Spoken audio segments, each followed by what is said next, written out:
చూస్తున్నాము. మరి శ్రమ మరణం ఈ ఒక పెట్టుకుంటే ఇది రూఢిగా ఆచరణనా, ఏదో అందరూ పెట్టుకుంటున్నారు మనం కూడా పెట్టుకుందాం, ఏదో వస్తున్నారు మా కుటుంబం వస్తారు, కొంతమంది వస్తారు, అటువంటి ఆలోచనతోని మనసుతోని మరి అందరూ ఏ రీతిగా పెట్టుకుంటున్నారో నాకైతే తెలియదు. మీ మనసుని ఆలోచన దేవునికే తెలుసు, మీకే తెలుసు. కానీ ఈరోజు దేవుని వాక్యంలో మనం చూస్తున్నాము, మరి లాస్ట్ సఫర్ అంటే ప్రభురాత్ర భోజనం. మనం ఎవ్రీ సండే ప్రభురాత్రి భోజనం మనం చేస్తాం. ఎందుకు చేస్తాం? మీకు అందరికీ తెలుసు, ప్రభురాత్రి భోజనం చేస్తే మనకి అతనితోనే కలిసి ఉంటాము, అతని శ్రమ మరణము జ్ఞాపకం చేసుకోవడానికి ఇది చేస్తాము అన్నది ప్రతి ఒక్క క్రైస్తవ కుటుంబానికి ఈ సత్యము తెలుసు. కానీ ఈ ప్రభు రాత్రి భోజనము, హోలీ కమ్యూనియన్, ఇది మరి చాలా చాలా చాలా చాలా చాలా చాలా క్రైస్తవులకి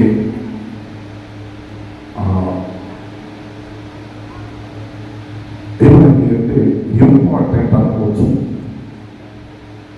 ఎందుకు ప్రభురాత్రి భోజనం చేసుకుంటాం మరి మనం చూస్తున్నాం. మరి యేసు ప్రభు లాస్ట్ సఫర్ ఆ చేసిన తర్వాత మళ్ళా భోజనం చేశాడు అన్నది ఎక్కడ చరిత్రలో కూడా లేదు. అంటే భోజనము అదే రోజు ఆయన లాస్ట్, మళ్ళా చనిపోయిన తర్వాత అతను శిష్యులకి ఒక నమ్మకం కలగడానికి, ఇప్పుడు దయ్యము అన్నం తినలేదు కాబట్టి నేను కూడా మనిషిలాగా మళ్ళీ నేను తిరిగి వస్తాను, వచ్చినప్పుడు మిమ్మల్ని కలుసుకుంటున్నాను అని ముందే వారికి ఫ్యూచర్ గురించి వారికి వాళ్ళు కలిసి ఉన్నప్పుడు ఈ ఒక సందర్భంలో నేను మళ్ళా కలుస్తాను, నీకు 3వ రోజు నేను చనిపోయి లేచి మిమ్మల్ని కలుస్తాను మీతో అని ముందు చెప్పినాడు. తర్వాత కలిసినాడు. ఇవంతా ఈస్టర్ తర్వాత ఆ విషయం సందేశం. కానీ ఈరోజు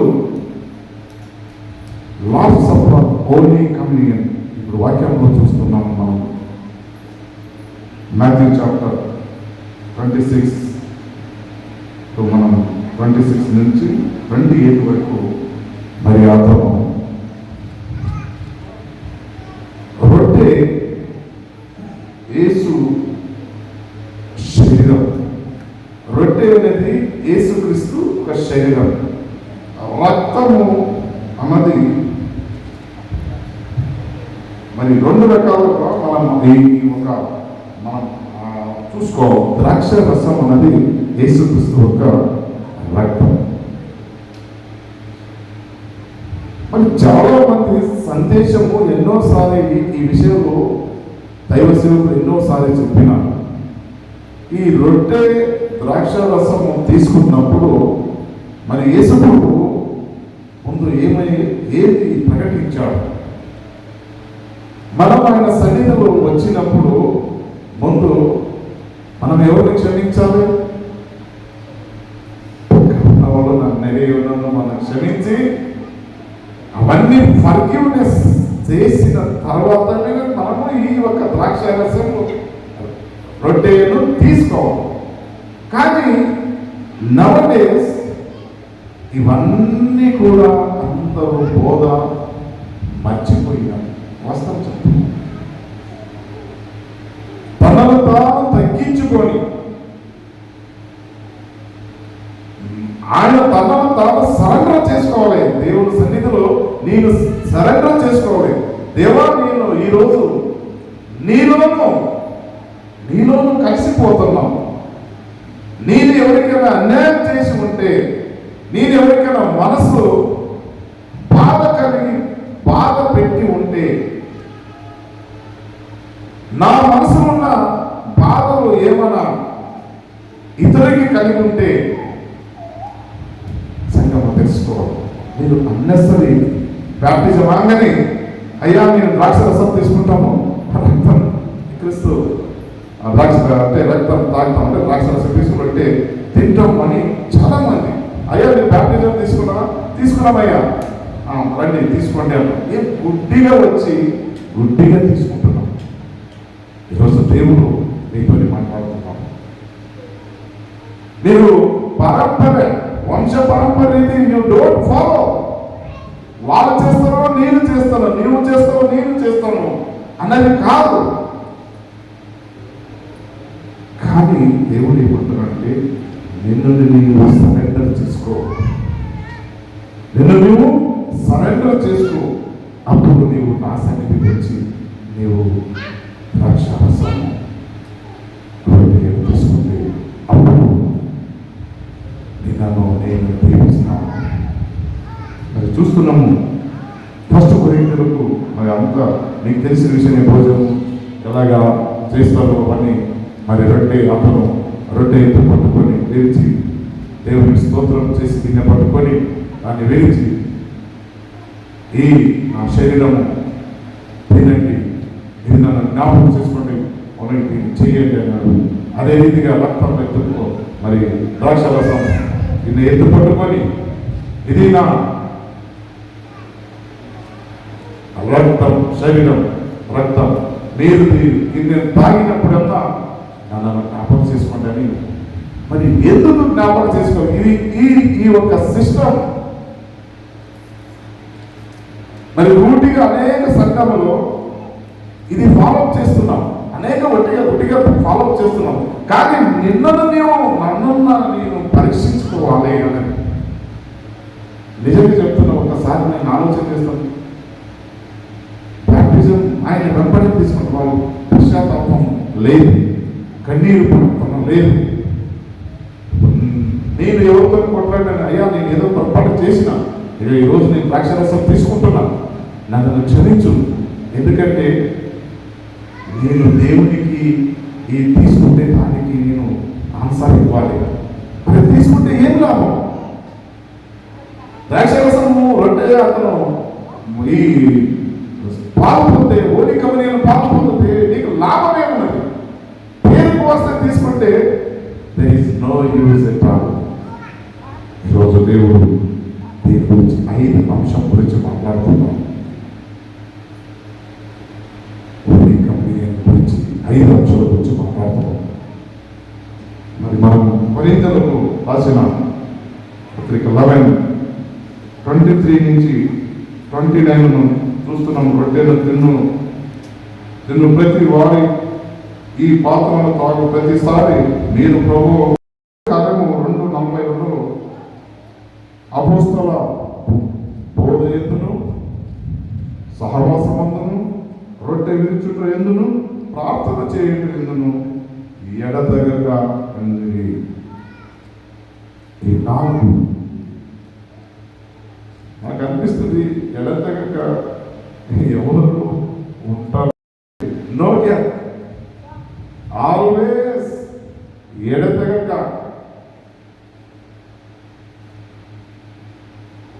మరి దేవుడు ఈరోజు నిజంగానే ఎడతెగకంటే మనం ఎక్కడ ఉంటే ఏ పని చేస్తే కూడా మనం దేవుడి సన్నిధిలో ప్రార్థన చేస్తూ పని చేసుకుంటాం.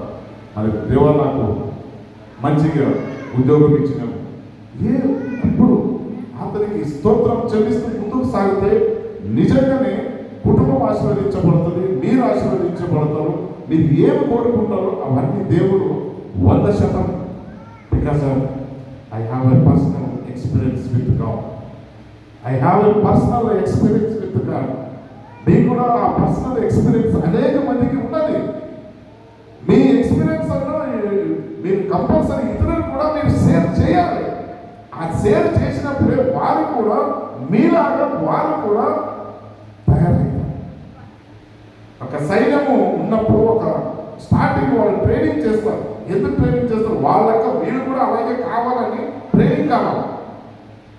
మన దగ్గరికి అయ్యా నువ్వు కర్తవ్య భోజన సంస్కారం ఏం ఉద్దేశం తీసుకుంటున్నావు? ఎగ్జాంపుల్ చెప్తున్నాను. నిన్న ఒక బిషప్ ప్రకాశ్ సర్టిఫికేట్ ఇస్తున్నాడు. ఆ పాస్టర్ ఏమీ రాదు, ఏమీ రాదు బిషప్ సర్టిఫికెట్ చెప్పకూడదు. కానీ దేవుడు మరి ఎందుకు మరి వచనం వస్తుంది, ఏమీ రాదు. బిషప్ అంటే ఏంటి? What is the meaning of bishop? Minimum అంటే 100 సంఘాలను ఉండాలి, అంత లేకపోతే కూడా 10 సంఘాలను ఉండాలి, అంత లేకపోతే 100 ఫ్యామిలీ మెంబర్స్ అని ఉండాలి. దానికి ఒక విలువ. అతను చెప్పిందే అతను రిటర్న్ చెప్పట్లేదు. అదే కాదు, నేను కూర్చున్నాం సాయంత్రం, ఎక్కడికి పోతుంది మన సంస్కారం, ఎక్కడికి పోతుంది మన విధానం, ఎక్కడికి పోతుంది ఇవన్నీ ఆచారాలు? సహోదరి ఎందుకు ఆశీర్వదించబడతలేము? మా కుటుంబం ఎందుకు ఆశీర్వదించబడతలేదు? కారణం ఒకటే, నీవు సరి అయిన త్రోవలు నడుస్తలేదు కాబట్టి. You have to checkup, you have to recheckup in your life.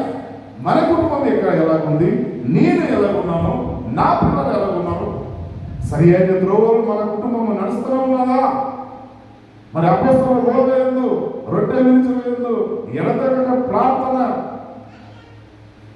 మరి అదే రీతిగా సహవాసం, ఎవరితో మనం సహవాసం చేస్తాం? ఇవన్నీ మీరు కరెక్ట్గా చేసి ఉంటేనే you are eligible for the holy communion. Holy communion అంటే ఒట్టిగా తీసుకుంటున్నారా? ఆ హోలీ కమ్యూనియన్ ఇచ్చినప్పుడు యేసు ప్రభువు తన శిష్యులకు కూడా కాలు కడిగారు. అంత తగ్గింపు భావనే రావాలి. ఎప్పుడు మీరు హోలీ కమ్యూనియన్ తీసుకుంటారో మీరు మొత్తం సరెండర్ కావాలి. ఎదుటిని మనిషి వారు తిడితే కూడా you forgive it, then only God will forgive your all sins according to his promise. ఏమో చర్చికి వస్తున్నామయ్యా అది కాదు. చాలా మంది కుటుంబంలో ఆర్థిక పరిస్థితులు ఉన్నాయి. కారణం అంటే దట్ ఈస్ ద దేవుని పనిష్మెంట్. శాపంగా ఉన్నాయి. ఆయన దేవుడు శాపం పెట్టినాడు. ఎందుకు అంటే మీరు నా సన్నిధిలో మీరు వస్తలేదు కాబట్టి నేను మిమ్మల్ని ఆశీర్వదిస్తలేదు. నా హోలీ కమ్యూనియన్లో మీరు రైట్ వేలో మీరు మిమ్మల్ని నేను తగ్గించుకొని మీరు సరెండర్ అయితలేదు కాబట్టి అందుకే మిమ్మల్ని నేను ఆశీర్వదిస్తాను. మీరు చేస్తూనే ఉంటారు. గాడిది మీద ఎన్ని వేస్తే కూడా అది వద్దంటారా? మనం వేస్తూనే ఉంటుంది, అది పోతూనే ఉంటుంది. వద్దంటారా? మన జీవితంలో అనేక సార్లు కూడా అనేక విషయాలు మనం వింటనే ఉంటున్నాం. We are not following. వాక్య ప్రకారంగా మనం నడుస్తలేము. సోదరి ఈరోజు దేవుని వాక్యంలో మనతో మాట్లాడుతున్నాం. 7 అంశం గురించి మాట్లాడుతున్నాం. తను తాను పరిశీలించుకోవడం, సెల్ఫ్ ఎగ్జామినేషన్. తను తాను పరీక్షించుకోవాలి. నేను నిజంగానే దేవుని సావాసం, సంఘ సావాసం, సరైన స్నేహ సావాసం, సరైన దారిలో నేను, నా కుటుంబము, మా సంఘంలో ఉన్న వాళ్ళతో మేము నడుస్తున్నామా లేదా? అదే సెల్ఫ్ కాన్ఫిడెన్స్, సెల్ఫ్ ఎగ్జామినేషన్. అది మనం చూస్తున్నాం. 1 Corinthians 11:28. 1 Corinthians 11:28. అందువలన మనుషులు తను తాను పరిశీలించుకున్న వాళ్ళను అప్పుడు ఆ రొట్టెని తిని ఆ పాత్రను తాగవలెను. ప్రభువైన యేసు తాను అప్పగింపబడిన రాత్రి ఒక రొట్టెని ఎత్తి పట్టుకొని కృతజ్ఞత స్తుతి చెల్లించి దాన్ని విరిచి, ఇది నీ కొరకైన శరీరము, జ్ఞాపకం చేసుకుని చేయండి అని చెప్పారు. ఆ ప్రకారమే భోజనం అయిపోయినమాట పాత్రను ఎత్తి పట్టుకొని, నా రక్తంలోనే కొత్త నిబంధన మీరు దీనిలో నేను తాగినప్పుడు ఓకే ఆ, ప్రభువు వచ్చే వరకు ఆ. ఆయన మరణమును ప్రచురించును. ఆయన మరణం ప్రచురించు. అది కాదు, ఫస్ట్ కొరింథీ 11:20. కాబట్టి ప్రతి మనుషుడు తను తను తాను పరిశీలించుకున్న వాళ్ళను చేసి ఆ ఆ రొట్టెలు తిని రొట్టెలు తిని పాత్రలోనిదే త్రాగవలెను. ఆ పాత్రలోని తాగవలెను. ప్రభు శరీరమని ప్రభు శరీరం అని వివేచింపక వివేకింపగా త్రాగువాడు తిని త్రాగువాడు. మనకు శిక్షల్ని కలుగజేసి తిని త్రాగుతుంటాడు. ఆ, ఓకే. అందువలనే ఆ, మీరు అనేకులు బలహీనులను బలహీనులను రోగులైన రోగులై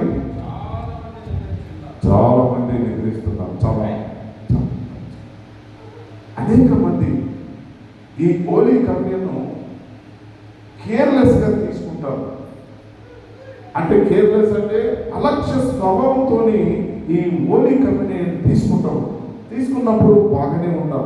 కొన్ని రోజుల తర్వాత మీరు కేర్లెస్తో తీసుకున్నారు కాబట్టి మీకేమొస్తుంది? రోగము వస్తుంది, ఆరోగ్యము బలహీనపడుతుంది, అనేక రీతిగా కష్టాలు ఎదురవుతాయి. సోదరి బైబిల్ వాక్యమును సర్విస్తుంది. వారికి అనేక రోగులు, అనేక కష్టాలు. ఎందుకంటే మనం కేర్లెస్గా హోలీ కమ్యూనియన్ అన్నది కేర్లెస్గా తాగుతున్నాము, అన్న శరీరం రొట్టెను తింటున్నాం. ఏదో రొట్టె అన్నప్పుడు వచ్చేసి కూర్చుంటున్నాం, తింటున్నాం. కానీ మనం ఎవరికి ఫర్గివ్నెస్ చేయం, ఎవరికి ప్రేమించం, ఎవరిని అందరినీ దూషిస్తాం, ఎవరిని అనేది దగ్గర తీసుకోం, ఎవరికి సహాయం చేసే కూడా ఉండదు. అవన్నీ సెకండ్ విషయం. కానీ ఫర్గివ్నెస్ అని ఉండాలి కదా. మనం ఒకరికొకరు అయ్యా మేమేమో పొరపాటు చేసినాం, జీవితంలో జరుగుతాయి, క్షమించండి. ఇవన్నీ మీరు చేయలేకపోతే మీరు హోలీ కమ్యూనియన్ తీసుకున్న తర్వాత కొన్ని సంవత్సరాల తర్వాత మీకు అనేక రోగాలు, అనేక బాధలు, అనేక కష్టాలు చావు. అంటే అంత రీతిగా మీకు పనిష్మెంట్ శాపముగా మారిపోతుంది. ఎందుకంటే మనం కేర్లెస్గా ఉన్నాము కాబట్టి. అందుకోసమే దేవుడు ఏమంటున్నాడంటే you have to self examination. నిన్ను నీవు పరీక్షించుకో. Now I'm going right way or wrong way. నేను కరెక్ట్ త్రోవలో వెళ్తున్నానా, అటు ఇటు నా దారి నడుస్తుందా? అందుకే before coming to Holi communion before you have to prepare. నువ్వు ప్రిపేర్ చేసుకొని రావాలి తప్పకుండా దేవుని సన్నిధిలో. ఇక్కడ హోలీ కమ్యూనియన్ దైవ సేవ గురించి కాదు. దేవుడు పరిశుద్ధాత్మ మీకు వాళ్ళ చేతుల ద్వారా మీకు ఒక ఏ రీతిగా పరలోక నుంచి మన్నా ఎట్లా కురిపించాడు ఆ రీతిగా మీకు హోలీ కమ్యూనియన్ అన్నది పవిత్రంగా వారి ద్వారా మీకు అతని శరీరమును మన రక్తము ద్రాక్షరసము మీకు ఇస్తున్నప్పుడు అది చాలా హోలీగా మీరు తీసుకోవాలి. అప్పుడే మీరు దీవించబడతారు. ఫస్ట్ తను తాను పరిశీలించుకోవడం, సెల్ఫ్ ఎగ్జామినేషన్. రెండోది ప్రార్థనతో సిద్ధం కావడం. మరి హోలీ కమ్యూనియన్ తీసుకున్నప్పుడు ముందు మనము అక్కడికి ప్రార్థన చేసుకొని రావాలి. దేవా, నేను ఈ వారం అంతా తెలుసో తెలియకో ఎన్నో తప్పులు చేసి ఉండొచ్చు. ఎవరినైనా మన వాళ్ళకి బాధ కలిగించిన మాట్లాడవచ్చు, నేను చూడలేని చూసి ఉండొచ్చు, మరి తప్పులు ఏదైనా చేసి ఉండొచ్చు. దేవా, అన్నోయింగ్లీ తెలిసి కాకుండా తెలియక ఏదో తప్పులు పొరపాటును కూడా ఒకరిని గాయపరిచినట్టు. అందుకోసమే దేవా, నీ పాద సన్నిధిలో నేను వెళ్తున్నాను, నేను నన్ను క్షమించు అని మనము ప్రార్థన చేస్తే దేవుడు అక్కడ మీ ప్రార్థన వింటాడు. మీరు ఇక్కడికి వస్తే హోలీ. అప్పుడు దేవుడు మీకు అప్పుడు కనెక్షన్ కలిగిపోతుంది. నేను సరేనా, ఎప్పుడు కనెక్షన్ కలుగుతుంది? వైరు 2 ప్లస్ మైనస్ 2 చలనలో ఉన్నప్పుడు, ఈ 2 చలనలు ఉన్నప్పుడే కరెంట్ వస్తుంది. ప్లస్ మైనస్ 2 మీరు మైనస్ ఉంటే దేవుడు ప్లస్ ఉండాలి. ఈ రెండు కలిసినప్పుడే దేవుని స్వరము మీకు వినబడుతుంది. అప్పుడు లైట్ అన్నది పరిశుద్ధాత్మ మీ మీద కుమ్మరించబడుతుంది. అప్పుడు you are shining in the world. Face ఉన్నది ఏంటంటే నింపబడుతుంది. మీ ఫేస్ చాలా షైనింగ్ ఉంటుంది. ఇట్లా ఉండవు. Shining face. Yes, you taste and see that the Lord is good. దేవుడు అంటున్నాను ఆ టైప్ మీరు చేసి చూడండి. అందుకే దేవుడు యేసు ప్రభు ఆయన ఏం చేశాడు? తను తాను తగ్గించుకొని తన శిష్యులు 12 మంది కాలు వాటర్ పట్టుకొని తగ్గించుకున్నాడు. మన దగ్గర లాస్ట్ టైం ఒక 5 years 6 years బ్యాక్ కార్పాషన్ అనుకుంటే అతను ఇక్కడి నుంచి దీని నమస్కారం చేస్తుండే. అక్కడికి చర్చ నుంచి ఇక్కడి నుంచి అక్కడ దీని నమస్కారం చేస్తాం. దీని నమస్కారం చేస్తే పాపం పోతుందయ్యా? అతనే చేస్తాడు దీని నమస్కారం. దీని నమస్కారం చేస్తే పాపం పోతుందా? ఎస్, లైక్ దిస్ సేవకులు, ఇటువంటి సేవకులు ఉన్నారు. మనం వాక్యం ద్వారా వాళ్ళని హెచ్చరించాలి. ఇక్కడి నుంచి అక్కడ దీని నమస్కారం పోతే ఏమొస్తుందండి? తర్వాత ఏం చేశాడు? కాలు కడిగాడు, ఒక పాత్ర తెప్పించాడు, ఖర్చు పెట్టాడు, ఏదైతే తెచ్చిచ్చాడు, ఒకరిని పిలుచుకొని వచ్చాడు, కాలు కడిగాడు. కడిగితే తప్పేం కాదు. కానీ ఆ పర్సన్ నిజంగా సేవ చేస్తున్నాడా లేదా? ఇప్పుడు శిష్యుల గుణలక్షణం ఆయన దగ్గర ఉన్నాయా లేవో అది పరీక్షించాలి కదా. ఇప్పుడు అందరు కాలం ఎట్లా కడుగుతావు? నువ్వు నిజంగానే ఆయన శిష్యునిక తత్వం ఉన్నప్పుడే ఆయన కాలు కడగాలి. కాలు కడిగితే ఆయన ఆ రోజు నుంచి నీ శిష్యుడు అయిపోవాలి. ఎవరు పడితే వారు కాలు కడితే ఆయన కాలుతోని మళ్ళీ ఒక రోజు వచ్చి తంతాడు. కాలుతోని మళ్ళీ ఒక రోజు తంతాడు. ఆ పని చేయదు. సోదరు శిష్యునికం కావాలంటే నీవు నిజంగా ఆయన శిష్యుడు కావాలన్నప్పుడు ఆయన కాలు కడుగు. ఆయన కాలు కడిగినప్పుడు నీ గుణాలు ఆయన దగ్గర వచ్చేస్తాయి. ఆయన కూడా నేను ఏ రీతిగా నీ కాలు కడిగానో అదే రీతిగా మీరు కూడా శిష్యుడు కాలు కడగండి అన్నాడు. అదే నిజమైన సేవ. సోదరు ఈరోజు మన సేవ ఎక్కడికి వెళ్తుంది? ఎక్కడికెక్కడో వెళ్ళిపోతుంది. దేవుని ప్రేమించిన మనుషులని ఎక్కువ ప్రేమిస్తున్నాం. మనం మనుషుల ఆచార వ్యవహారంలో ఎక్కువ ప్రేమించవాడుతున్నాం.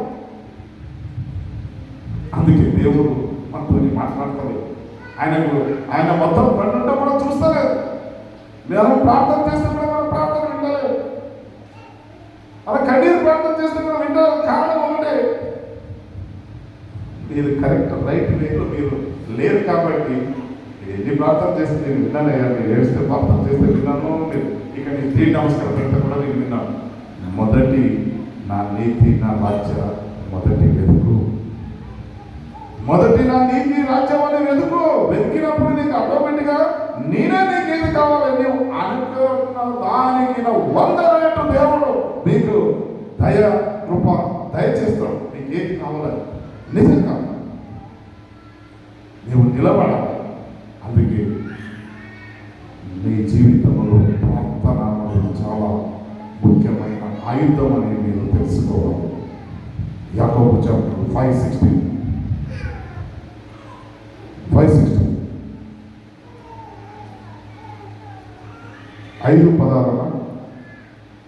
యాకోబు 5:16 టైం పరిగెత్తుంది. యాకోబు 5:16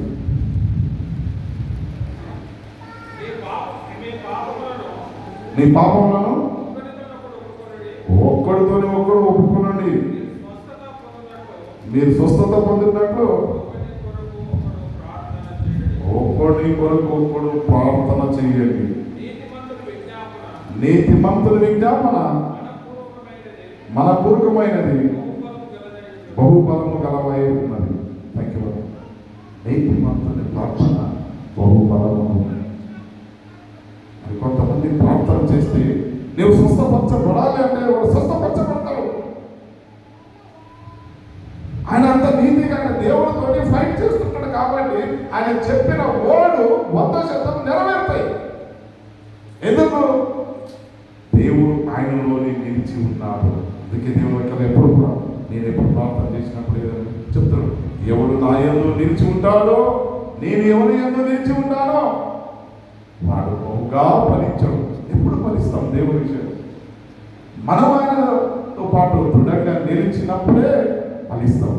అందుకోసమే ఒకటి తను తాను పరిశీలించుకోవడం, సెల్ఫ్ ఎగ్జామినేషన్. రెండోదాగి ప్రార్థన సిద్ధం కావడం, ప్రార్థనతో సిద్ధం కావడం. ఈ ఒక పులిపి దగ్గర వస్తే మనం ప్రార్థనతో సిద్ధం కావడం. అన్నీ మర్చిపోవాలి. దునియా మొత్తం ఏమున్నది అక్కడ? 100 కేజీ బంగారం ఇస్తారు, 100 ప్లాట్ ఇస్తారు, అవన్నీ మర్చిపోవాలి. మర్చిపోయి ఇక్కడ సన్నిధాని లోక చింతలన్నీ, లోకాశ అన్ని మర్చిపోయి ఇక్కడ దైవ చింతనే కలిగి అవన్నీ మనం చేసిన తప్పులు ఇప్పుడు ఏదైనా దేవా క్షమించని ప్రార్థన చేసి ఆయన సన్నిధిలో మౌకాలతో మరి ఈ ఒక అనేకమైన తీసుకున్నప్పుడు మీరు ఫలిస్తారు. మీరు ఆరోగ్యవంతాలుగా మరి ఉంటారు. మీరు మామూలుగా తీసుకుంటే, కేర్లెస్గా తీసుకుంటే మీకు శాపంగా ఉంటుంది. అందుకోసమే యేసు ప్రభు అప్పుడు మనల్ని జ్ఞాపకం చేసుకోవడాన్ని ఇది మీరు చెయ్యండి అని తన శిష్యులకి ముందుగానే ఇవన్నీ క్రమము నేర్పించాడు. ఇవన్నీ క్రమము తన శిష్యులకి నేర్పించాడు. ఏమి చేయాలి, ఎలా చేయాలి, ఎలా ఉండాలి, నీవు ఎంత తగ్గించుకోవాలి. తనను తాను తగ్గించుకున్నవాడు హెచ్చించబడతాడు, తనను తాను హెచ్చించుకున్నవాడు తగ్గించబడతాడు. శిష్యులు వాళ్ళు తనను తాను తగ్గించుకున్నాం. సోదరు మనం అనేకసారి మమ్మల్ని తగ్గించుకుంటాలే. అందుకే దేవుడు ఈరోజు ఇచ్చిన మనం ఈ ఓలికలని వచ్చినప్పుడు తగ్గించుకొని, దేవా ఇది ఎలిసిబలు లేదు, ఈ ఒకని శరీరం రొట్టె శరీరం తినడానికి మరి రక్త రక్షరసం తాగడానికి కూడా నాకు ఎలిజిబుల్ లేదు.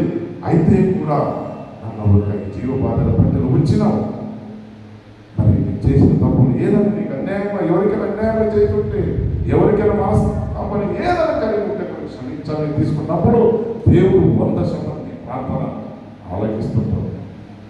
మరి పరిసర మరి ప్రార్థన చేసినప్పుడు సమయ మరి పరిసరాలు చేసినప్పుడు దేవుడు ఎలాగా వాళ్ళు ప్రార్థనలో అవన్నీ స్టోరీ చెప్పడం అంటే ఎగ్జామ్ చెప్పడానికి టైం లేదు కాబట్టి నెక్స్ట్ మనం చూద్దాం. Blessing the bread, blessing the bread. మరి ఎప్పుడు మనం ఒక హోలీ కంప్లీట్ తీసుకున్నప్పుడు అది మనం ఇట్లా ఇయ్యగా టక్కన మింగేస్తాం. ఇస్తారో ఎవరు టక్కన మింగేస్తాం. కానీ దాన్ని బ్లెస్ చేయాలి. దేవా ఈ రొట్టె తింటున్నాను, నీ శరీరం అని ఈ రొట్టె తింటున్నాను, ఇది తిన్నప్పుడు నాకు నీ బలము శక్తిని, మరి లోకంలో నేను ఇప్పుడు ఆయన తర్వాత నేను వెళ్ళిపోతున్నాను, కానీ నా శరీర కోరికలను సంపలై. అందుకోసమే ఈ రొట్టె తినడం కారణం ఏంటి? ఈ లోకాశ, శరీరాశ, ఈ జీవపు డబ్బు కంట్రోల్ కావాలంటే దేవుడు ఆత్మ నీలోని ఉంటేనే నువ్వు కంట్రోల్ అవుతావు. దేవుడు ఆత్మ లేకపోతే కంట్రోల్ కాలేదు. ఎవరైనా కానీ, నేను కానీ అందరూ కానీ, దేవుని పరిశుద్ధ ఆత్మ నీలోనే ఉంటే అది చెప్తుంది, నువ్వు అతనికి తప్పు మాట్లాడుతున్నావు, అతను బాధ పెడుతున్నావు, జాగ్రత్త, నువ్వు అతను బాధ పెడతావు, అతను మంచివాడు, నీ మనస్తత్వం అది దేవుడు. రెండవ ఆత్మ చెప్పుకుంటాడు, మొదటి ఆత్మ ఆయనకు తింటూ అంటారు, కానీ రెండవ వద్దు క్షమించు. నీకు దేవుడు ఏం నేర్పించాడు? నీకు క్షమించండి నీకు నేర్పించాడు, నువ్వెందుకు క్షమిస్తలేదు? ఒక ఆత్మ అంటారు, పర్వాలేదు తినేసి, అది ఏం కాదు, ప్రార్థన చేయలేకపోతే వాళ్ళు తింటున్నారు పక్క వాళ్ళు, నువ్వు కూడా తినేసి గంటమే తినవు, నేను ఎంత తినవు, నీవు కూడా గంటమే. సోదరే ఈ రొట్టె తీసుకున్నప్పుడు నేను మనసులో ప్రార్థన చేసుకుని మరి మూడోదాగి లాస్ట్ వెళ్ళిపోదాం. చాలా మూడోదాగి మనం చూస్తున్నాము. 4వ విషయంలో ద్రాక్షరసం ఆస్వాదించడం, బ్లెస్సింగ్ ఆఫ్ ద కప్. ఈ ఒక కప్పు ఆస్వాదించి అది తాగాలి. దీన్ని తాగినప్పుడు దీన్ని పట్టుకొని దీన్ని తాగినప్పుడు నన్ను ఇది జ్ఞాపకం చేసుకోవడానికి దీన్ని చెయ్యండి. ఈ రక్తం తాగినప్పుడు ఆయన శరీరం రక్తం తాగి ద్రాక్షరసం తాగినప్పుడు ఆ కప్పు పట్టుకున్నప్పుడు మనం ప్రార్థన బ్లెస్సింగ్ చేయాలి. బ్లెస్సింగ్ చేస్తాం. ఎందుకంటే దేని ద్వారా వస్తుంది? మీరు ఎక్కువ సైన్స్లో ఏం చెక్ చేస్తారు మొదటిగా మనకి? మీరు ఒక హాస్పిటల్కి వెళ్ళండి, మీ దగ్గర నుంచి ఏం తీసుకుంటారు? మీ దగ్గర నుంచి ఏం తీసుకుంటారు? బ్లడ్. ఎస్, మొదటిగా మన దగ్గర తీసుకున్నది బ్లడ్. మళ్ళీ వేరే ఏమడగరు, ముందు బ్లడ్ తీసుకుంటారు. మరి ఇది కలిసేది మన బ్లడ్లో ఇమ్మీడియట్గా వాటర్ ఇమ్మీడియట్గా కలిసిపోతుంది శరీరంలో. తాగినప్పుడు నెత్తి నుంచి నెత్తి నుంచి కింద వరకు అది మరి ఏమంటుంది చేయిస్తూ ఉంటాయి. అందుకోసం ఈ ఒక శరీరము పవిత్రంగా ఉండాలంటే మరి ఇక్కడి నుంచి నీ నరనాడులు ఆ బ్లడ్, యేసు ప్రభు బ్లడ్, ఆ రక్తం, ఆ ద్రాక్ష రసము మనం తాగినంత వెళ్ళిపోయినప్పుడు అది మనలో ఉన్న పాపాన్ని శుద్ధి చేస్తుంది. సోదరు మరి దేవుడు ఈరోజు మనం అందుకే ఆ కప్పను తీసుకున్నప్పుడు తండ్రి నీకు స్తోత్రం అని ప్రార్థన చేసి 1 సెకండ్ ఇది ఇచ్చినావు, నీకు స్తోత్రం. ఆమె మీరు గంట సేపు ప్రార్థన చేయరు, మళ్ళా ఏమయ్యా ఇంకా ఏదో ప్రార్థన అయ్యా మీరు వాళ్ళు చెప్పారు కదా, ఆవిడకి క్షమించండి, ఏడు క్షమించండి, ఏమేమో చెప్పారు కదా. ఇక్కడి కాదు మీరు చేసేది. మీరు ఎప్పుడు ప్రిపేర్ కావాలన్నా అక్కడి నుంచి ఇక్కడికి వచ్చినప్పుడు మీరు ప్రార్థన చేసుకుని ఇక్కడికి రావాలి. ఇక్కడ మేము 10 నిమిషాలు వాళ్ళు క్షమించాలి, వీళ్ళు క్షమించాలంటే బాబు లేచిపోమంటారు. ఇక్కడ కొంతమంది చాలా మంది వస్తారు తెలియక, కొంతమంది ఈ రీతిగా కొంతమంది అట్లనే ఉంటారు, ఇక పట్టుకుంటారు, అట్లనే ఉంటారు, తాగరు. సోదరి అది ఈ ఒక్క హోలికని క్రైస్తవ జీవితంలో చాలా విలువైనదని వాక్యం ద్వారా మనకి హెచ్చరిస్తున్నది. యేసు అదే మాతృ చాప్టర్ 26 యేసు రొట్టెను తీసుకొని దాన్ని విరిచెను, తన శిష్యులకు ఇచ్చి ఇది నా శరీరం అని చెప్పారు. మరి 3వ మనం 4వ చూద్దాం. శ్రమతో తీసుకోవడం, శ్రద్ధతో తీసుకోవడం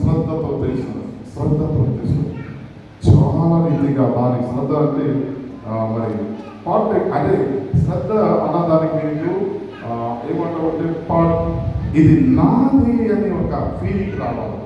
ఇది నాది అనే ఫీలింగ్. అప్పుడే దేవుడు ఇది ఈ రొట్టె ఇది దేవుడు నాకు ఇచ్చినాడు, నేను భాగ్యవంతుడు.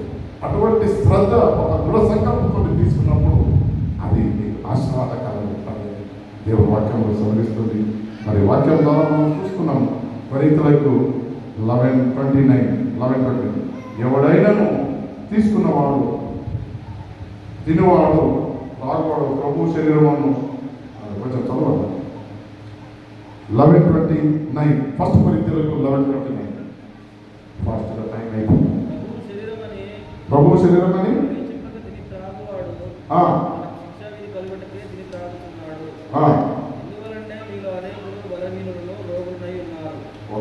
ఓకే చాలా. మరి అందుకే ఈ సత్యం తెలుసుకొని మేము తాగాలి.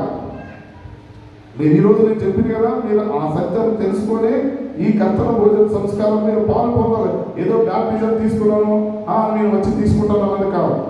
ముందు మీరు దేవుని సన్నిధిలో ప్రార్థన చేయాలి. సెల్ఫ్ కాన్ఫిడెన్స్, సెల్ఫ్ ఎగ్జామినేషన్ తీసుకోవాలి. నిజంగా మీరు చేసి చూడండి. మీరు రోగములు కూడా ఉండవు, మీరు ఆరోగ్యవంతంగా ఉంటారు. అంటే మీరు చేసే పని కరెక్ట్గా ఉండాలి. ఆరోగ్యవంతంగా అంటే రాత్రి 3 గంటల వరకు పడుకోకుండా చదువుకుంటా కూర్చొని మళ్ళీ పొద్దున 5 గంటలకు మళ్ళీ లేచి 2 గంటలు మీరు పనిలో పాల్గొంటే మీకు ఆరోగ్యం ఎలా బాగుంటుంది? అంటే క్రమం ఉండాలి. 8 అవర్స్ నిద్ర ఉంటుంది, 8 అవర్స్ పని ఉంటుంది, 8 అవర్స్ ఒక క్రమం. ఇక 5 అవర్స్ తీసుకోండి. మీరు ఎప్పుడు క్రమము తప్పుతారో మీ ఆరోగ్యం పాడవుతుంది, మీ కుటుంబం పాడవుతుంది. మనమన్నీ ఒక త్రోవ తప్పిన వాడు సోదరు. ఎవరు చెప్తారండి? అన్యులు వారు ఎంత క్రమంగా ఉంటారు. మనం సండే ఇంత వాక్యం చెప్పి బోధిస్తే కూడా క్రమంగా ఉండలేరు. ఎందుకు క్రమంగా ఉండలేరు? సోదరు ఈరోజు నుంచి మీరు తెలుసుకోండి. నిజంగా చెప్తున్నాను, మీరు క్రమంగా మీ కుటుంబంలో దేవుడు ఈరోజు మాట్లాడుతున్నాం. ఏదైనా సమయాన్ని బట్టి మీరు పని చేయండి, మీరు ఆశీర్వదించబడతారు. సమయం పాటించండి, మీరు దీవించబడతారు. ఏదైనా విత్తువ సమయం, పోయే సమయం, రాసి చేసే సమయం, ప్రతి ఒక్కటి సమయం. చలికాలం ఉంది, వర్షాకాలం ఉంది, సమ్మర్ ఉంది, ఇవన్నీ సమయం ఉంది. పొద్దున సూర్యుడు ఉదయిస్తాడు, సాయంత్రం చంద్రుడు వస్తాడు, మరి నైట్ రేపు. ఇవన్నీ దేవుడు క్రమంగా చేశాడు. కానీ మనక్కడ క్రమం ఉన్నాం. రాత్రి ఒక 2 గంటలు 3 గంటలు ఇంటికి వస్తాం, తింటాం, మళ్ళీ పొద్దున 3-4 గంటలకు లేచిపోతాం, చక్కగా నిద్ర లేదు. ఇవన్నీ మన బోధనలో ఒక పాట. మీరు బాగుంటేనే కదా దేవుడి సేవ చేస్తారు. మీరు బాగలేకపోతే దేవుడి సేవ ఎక్కడ చేస్తారు? ఈరోజు దేవుడు మీతో నాతో మాట్లాడుతున్నాం. ఆరోదాకి ధన్యవాద ప్రార్థన, థ్యాంక్స్ గివింగ్. దేవుడికి మనం కృతజ్ఞత చెల్లించాలి. ఇదంతా ఇచ్చినవయ్యా, ఇదంతా నీదే. మేమెంత కష్టపడితే మనకి ఇదంతా వస్తుంది. We are nothing in front of you. నీవు ఇచ్చిందే, ఆరోగ్యం ఇచ్చింది నీవే, ఇల్లు ఇచ్చింది నీవే, పొలం ఇచ్చింది నీవే, భూమి ఇచ్చింది నీవే, సంపత్తి ఇచ్చింది నీవే, మంచి పిల్లలు ఇచ్చింది నీవే, జ్ఞానం ఇచ్చింది నీవే. ఇవంతా నీవు ఇచ్చిందే. అందుకే నీకే స్తుతి స్తోత్రము చెల్లిస్తున్నాం. అది సంతోషించాలి. పక్కవాడికి కారు ఉంటే, అయ్యా నాకు కారు లేదు, ఏడవద్దు. ఒకరి మీద కారు ఆయనకి ఇచ్చినందుకు స్తోత్రం, ఆయనకి ఇచ్చినందుకు మనం స్తోత్రం చెల్లించాలి. అప్పుడే నీవు దీవించబడతావు. నేను అన్నవాడు నరకపాఠం. ఎప్పుడు మనము అని మనవాడు బాగుంటే మనమందరూ బాగుంటాము అన్న ఉద్దేశం ఏ రోజు మనకి వస్తుంది. అందుకోసమే ఎప్పుడు కూడా దేవునికి ధన్యవాదాలు, థ్యాంక్స్ గివింగ్ మనం చెప్పాలి అనేది దేవుడు వాక్యం సంతరిస్తుంది. మరి 1 దశలోనికైలో 5:18 ఎల్లప్పుడూ కృతజ్ఞత స్తుతి చెల్లించండి. ఎల్లప్పుడూ కష్టకాలం కానీ, దుఃఖం కాలం కానీ, ఏ కాలంలో కానీ మీరు ఎల్లప్పుడూ కృతజ్ఞత స్తుతి చెల్లించండి. లాస్ట్కి మనం ఆ టైం అయింది కాబట్టి సమాధానంతో ప్రతి విషయంలో కృతజ్ఞత స్తుతి చెల్లించుడి. ఇలాగ చేయక యేసుక్రీస్తు మీ విషయంలో దేవుని చిత్తం. ఇలాగ చేస్తే అది దేవుని చిత్తం అని మరి మనం చూస్తున్న సంఘానికి పౌలు రాస్తున్నాడు. మరి 7వ సమాధానంతో మీరేం చేయాలి? క్లోజింగ్గా పీస్, శాంతము, సమాధానం. క్లోజింగ్ ఉన్నప్పుడు అంత సమాధానపరచాలి, అందరికీ ప్రైజ్లాగా చెప్పాలి, అందరికీ పలకరించాలి, అందరికీ నమస్తే చెప్పాలి. బీ విత్ యు పీస్ అన్నాడు. అందరికీ శాంతి కలుగుని కాపాడాలి. ఎందుకన్నాడు? బీ పీస్ విత్ యు అన్న తన శిష్యులకి. మనం కూడా మన పక్కన ఉన్నకి మీకు సమాధానం కలుగుని, మీకు సమాధానం కలగని, మీ కుటుంబం సమాధానం కలని యావత్తు బ్లెస్. అలాగా చేస్తే మీరు వారిని బ్లెస్ చేస్తే మీకు వాళ్ళు బ్లెస్ చేస్తారు. ఒక రాయి మన వ్యక్తి పైకి విసిరేస్తే ఎంత స్పీడ్గా వెళ్తుంది అంత స్పీడ్గా కిందికి వస్తుంది. మనం ఎంత స్పీడ్గా కొడితే అంత స్పీడ్గా కిందికి వస్తుంది. మీ ఆశీర్వాదాలు కూడా అంత స్పీడ్గా మూమెంట్ కావాలని దేవుడి సన్నిధిలో ప్రార్థన చేస్తాం. మరి ఈరోజు చాలా పవిత్రమైన కాబట్టి మరి దేవుడు మిమ్మల్ని మీ కుటుంబము దీవించి ఆశీర్వదించును కాక. ఆమేన్.